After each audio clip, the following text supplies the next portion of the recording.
திருவள்ளுவரின் வழியில் வாழ்ந்து வாழ்வின் உன்னத நிலையினை அடைய திருக்குறளோடு நாம் என்னும் இந்த நிகழ்விலே இணைந்திருக்கின்ற உங்கள் அனைவருக்கும் முதற்கண் வணக்கம்.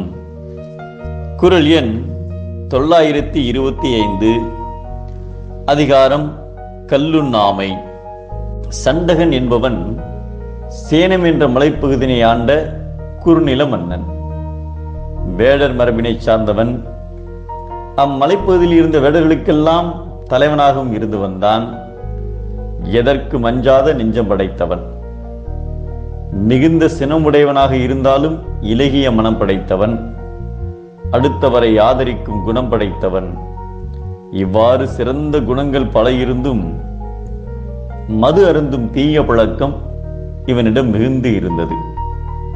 ஒரு நாள் மலைச்சாரல் வழியாக சண்டகன் தனது மனைவியோடு சென்று கொண்டிருந்த போது ஏமாங்கத நாட்டு மன்னன் சீவகன் இவனை கண்டார்.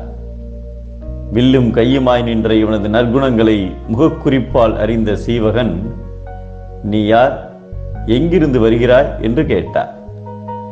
அதற்கு அவன், நான் இந்த மலையில் வசிக்கின்ற வேடர்களின் தலைவன் என்று கூறினான்.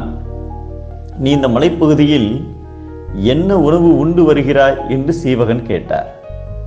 அதற்கு அவன், நான் மிகவும் விரும்பி உண்பது தொண்டிக்கல் என்று கூறினான்.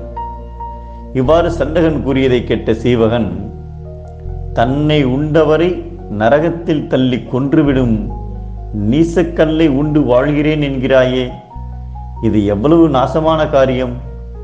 நீ இந்த குடிப்பழக்கத்தை கொண்டிருந்தால் எப்படி வாழ்க்கையில் உறுதி பெறுவாய் என அறிவுரை கூறினார்.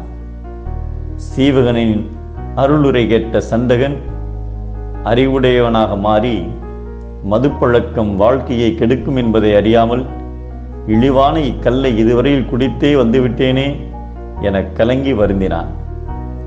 இன்று முதல் அதனை நான் கனவிலும் நினைக்க மாட்டேன் என்று உறுதி செய்தான். இதை கேட்ட சீவகன் மிகவும் மனமகிழ்ந்து சென்றார்.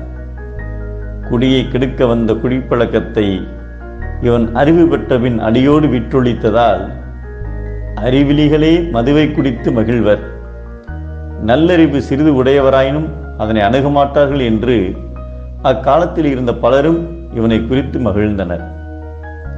மெய்மறந்து மயங்கி கிடப்பதற்காக ஒருவன் தன் கைப்பொருளை கொடுத்து மது உண்டு வாழ்வது விவரிக்க முடியாத அறியாமையாகும் என்பதை கையறியாமை உடைத்தே பொருள் கொடுத்து மெய்யறியாமை குரல் என்கிறார் நம் தெய்வப்புலவர் திருவள்ளுவர்.